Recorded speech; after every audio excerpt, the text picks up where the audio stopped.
Everyone, today we are going to talk about section number 54 of income tax act, जो simply क्या बोलता है।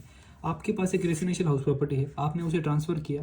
Transfer करने की वजह से आपको लॉन्ग टर्म कैपिटल गेन हुआ और उसके बाद आपने क्या किया, कोई परचेस या कंस्ट्रक्ट किया रेसिडेंशियल हाउस प्रॉपर्टी का। नोट दैट कि जब मैंने आपको कहा था कि आपको परचेस या कंस्ट्रक्ट करना है रेसिडेंशियल हाउस प्रॉपर्टी, तो यहाँ पे सिर्फ एक ही रेसिडेंशियल हाउस प्रॉपर्टी आप परचेस या कंस्ट्रक्ट कर सकते हो, एक से ज़्यादा आपको अलाउड नहीं है। लेकिन गवर्नमेंट डिपार्टमेंट ने आपको एक ऑप्शन दिया है कि आप once in a life time 2 house property को परचेस कर सकते हो, लेकिन वो भी सिर्फ तब अगर आपका जो लॉन्ग टर्म कैपिटल गेन है it is up to 2 crore rupees.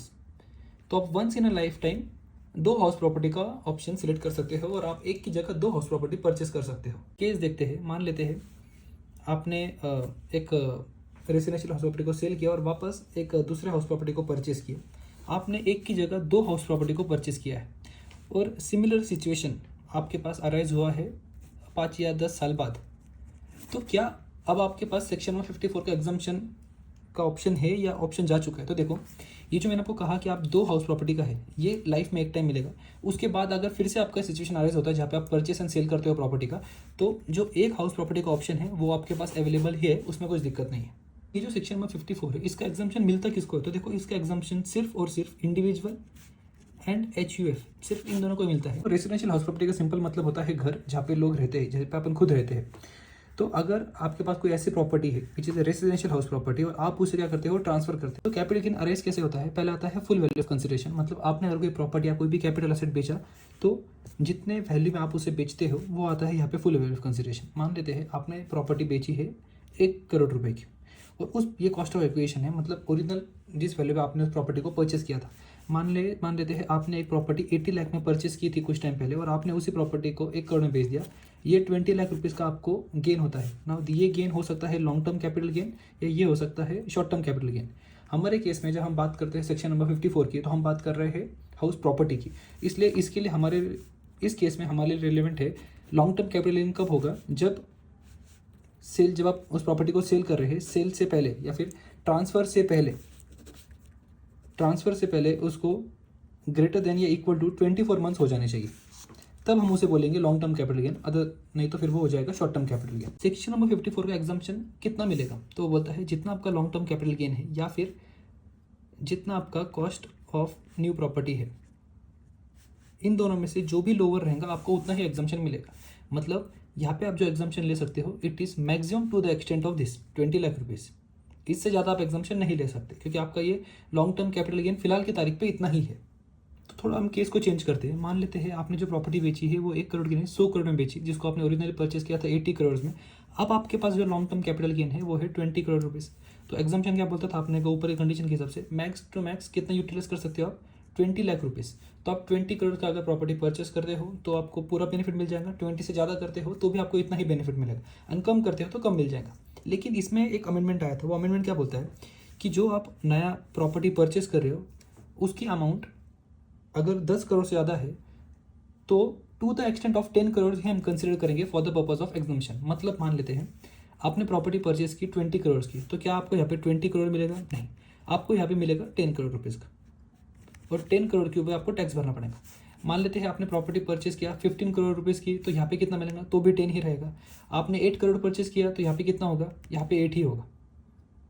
तो ये एक मेजर अमेंडमेंट है कि आप जो यहाँ पे जो एग्जाम्पशन है उसके लिए अगर आप कॉस्ट ऑफ न्यू प्रॉपर्टी की बात कर रहे हो, it can be maximum to the extent of 10 crore rupees, उसके ऊपर वो नहीं जा सकता। आपको जो सेक्शन नंबर 54 का एग्जाम्पशन चाहिए तो आपको क्या करना पड़ेगा, प्रॉपर्टी रेसिडेंशियल हाउस प्रॉपर्टी को परचेस करना पड़ेगा, और टाइम लिमिट आपके पास ऑलरेडी दिया है कि ट्रांसफर से 1 साल पहले या 2 साल बाद, एंड कंस्ट्रक्शन के केस में 3 साल from the date of transfer आप क्या कर सकते हो, रेसिडेंशियल हाउस प्रॉपर्टी को परचेस कर सकते हो।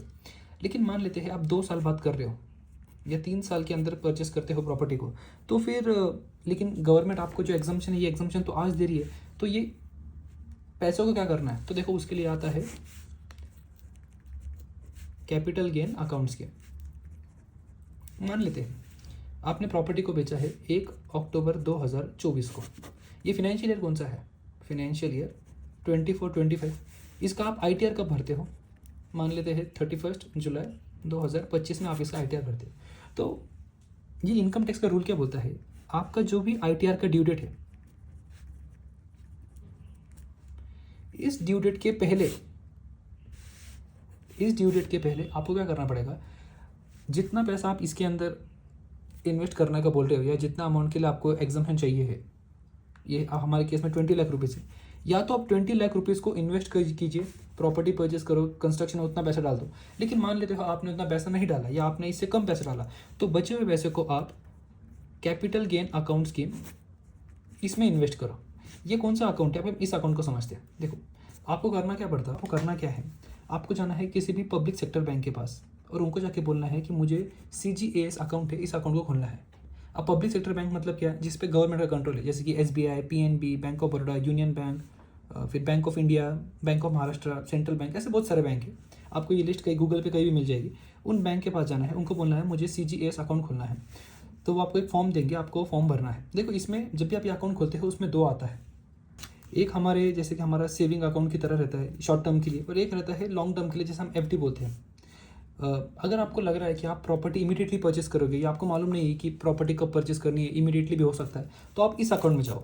इस अकाउंट में जब आपके पैसे इसके अंदर पड़े होते हैं तो आपको इसके ऊपर 3 to 4% का इंटरेस्ट मिलता है। लेकिन आपको अगर लगता है कि नहीं 1-1.5 साल तक तो पैसे को हाथ में लगाऊंगा, उसके बाद मैं देखूंगा प्रॉपर्टी का क्या करना है, तो उस केस में आप ये जो लॉन्ग टर्म वाला है उसके अंदर पैसे डालो। इसका नाम FD नहीं है, एक एग्जाम्पल के लिए। उसमें आपको 7 to 8% तक का रिटर्न मिलता है और उसके बाद आप ये पैसे को विड्रॉ कर सकते हो। ये कब तक करना है आपको, जो ITR की ड्यू डेट है उसके पहले आपको इसके अंदर इस अकाउंट के अंदर अपना पैसा इन्वेस्ट करना है।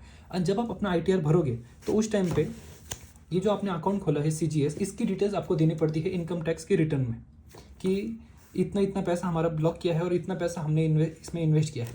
और एक बात याद रखो, जैसे ही आप इसमें पैसा इन्वेस्ट करते हो, apart from purchasing the property, you can not use this money for any other purpose. अभी एक और एग्जांपल लेते हैं।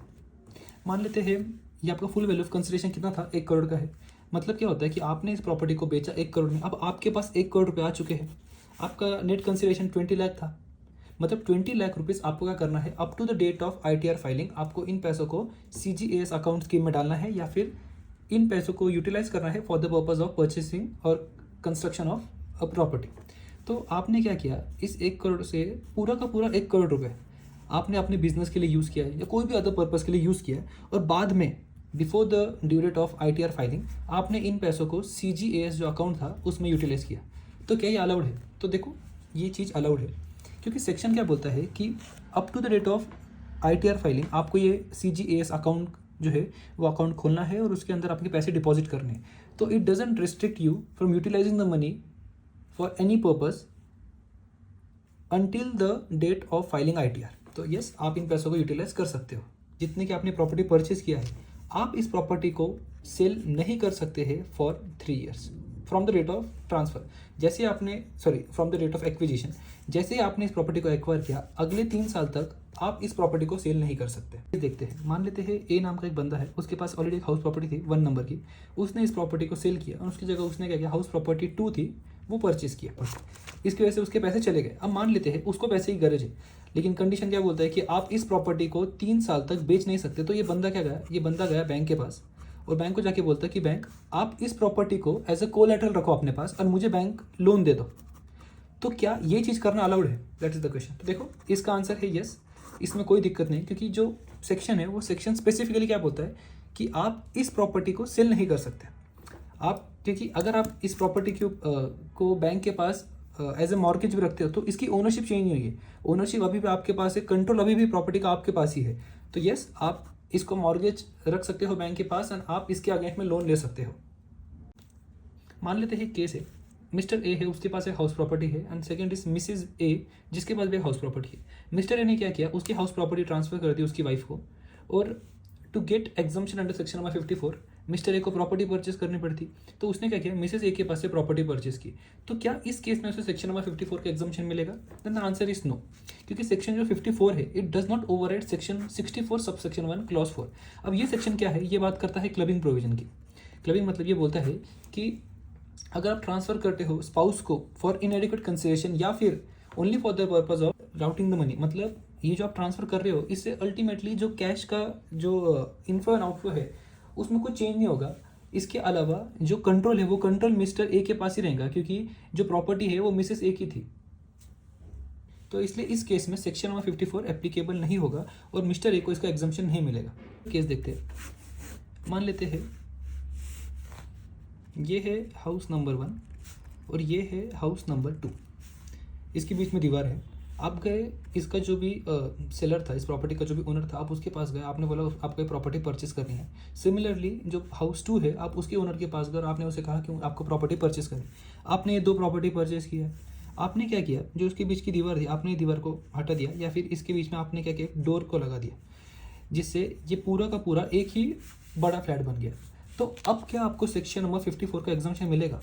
तो इसका आंसर है यस, आपको सेक्शन नंबर 54 का एग्जम्पशन मिल जाएगा। सेक्शन नंबर 54 बोलता है कि अगर आपने 2 एडजेसेंट फ्लैट मतलब कि 2 जो सेम है वैसे फ्लैट को अगर आप लेते हो और आप उसे मॉडिफाई करते हो into a single flat, then it is immaterial whether the flat was acquired from 2 different sellers and 2 separate sales deed has been made। इसलिए जैसे ही आपने इस फ्लैट को एक फ्लैट करने की कोशिश की, वैसे ही आपको सेक्शन नंबर 54 का एग्जम्पशन मिल जाएगा। है मिस्टर ए ने प्रॉपर्टी परचेस किया है, फ्लैट परचेस किया है 1 अप्रैल 2012 को। 4 साल बाद उसने प्रॉपर्टी को बेच दिया और उसके बाद उसने जो नई प्रॉपर्टी है रेसिडेंशियल हाउस प्रॉपर्टी, उसने वो परचेस किया फ्रॉम मिस्टर बी। हाउएवर ये प्रॉपर्टी उसके वाइफ के नाम पे उसने परचेस किया था, तो क्या मिस्टर ए को एग्जम्पशन मिलेगा? तो यस, सेक्शन नंबर 54 ने बोला कोई बात नहीं, इवन दो आपने जो आपकी जो प्रॉपर्टी है, जो नई प्रॉपर्टी आपने परचेस किया है वो आपकी वाइफ के नाम पे, फिर भी आपको इसमें एग्जम्पशन मिल जाएगा।